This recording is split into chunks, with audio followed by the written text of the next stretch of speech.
Hi, I'm Kim Gordon and welcome to your tutorial.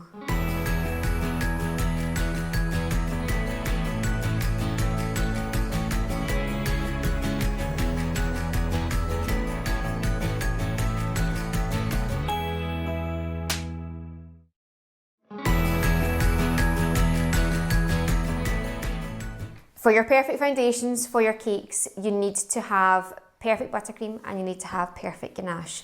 You can use your own buttercream recipe, but I will show you how to make my white chocolate ganache recipe. White chocolate ganache will allow you to have a hard shell to be able to work with on your fondant to allow you to achieve your sharp edge finish. The ratio that I use from white chocolate to cream is 3:1. So you've got 900 grams of white chocolate and you have 300 grams of double cream. You can use whipping cream as well. It's personal preference. I prefer to use double cream and that's what I use. So you break up your 900 grams into a bowl. It doesn't have to be into pieces, just into nice chunks, and you pop it in the microwave to start off with 2 minutes.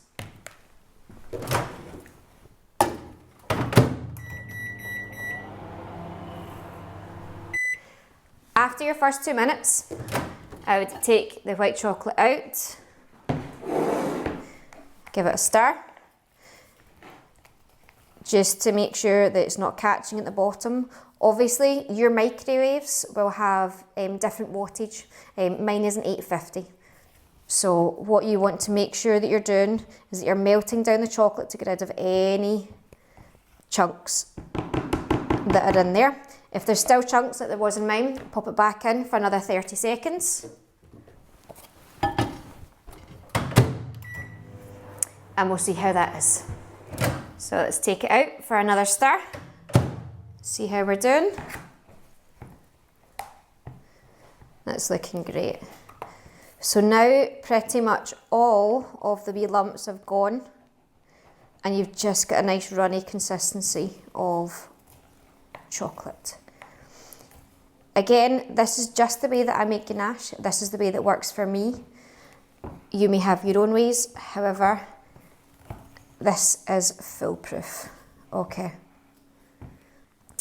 Next, we're going to heat our double cream for 3 minutes to bring it to the boil.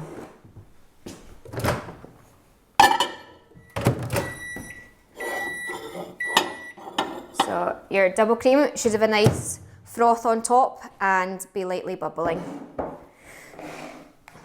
When you're pouring it in, straight into the middle,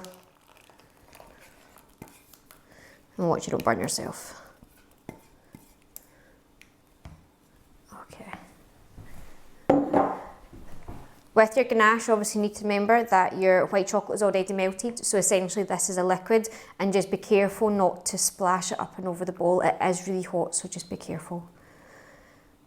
All I'm doing just now is incorporating the cream into the chocolate just by giving it a nice stir, and it will start to thicken up.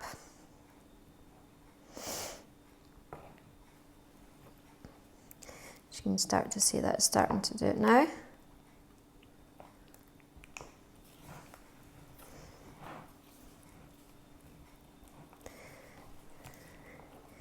You just need to keep stirring in. Okay, so don't worry if it's looking that the chocolate ganache is going to split.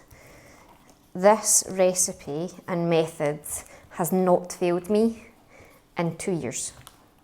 So you can see it's starting to come together now. So you're just going to start going a wee bit faster. Scraping down the sides, scraping down the chocolate.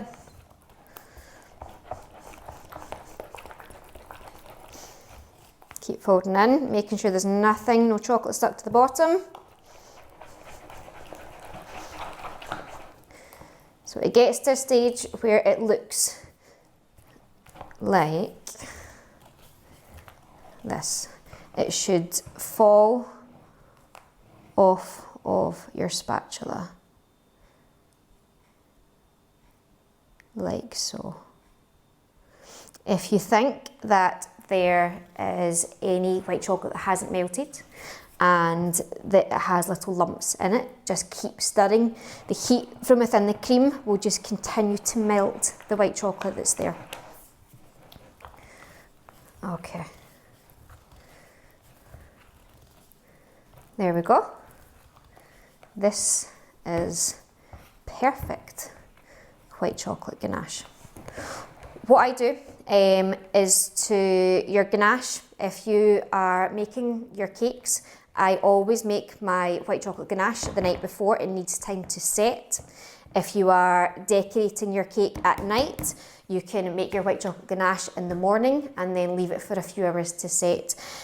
For ease, I always make it the night before I go to bed, and it sits out and sets at room temperature. You don't have to refrigerate it because it will become too hard to be able to work with. Once we've got this, my last little tip is to save getting film on top. So basically the top of your ganache, when it hardens, will form a crust effectively, is pop a piece of cling film and press it down on top of the ganache. That prevents any air from touching the top of the ganache, and that will stop that little crusty layer that you get.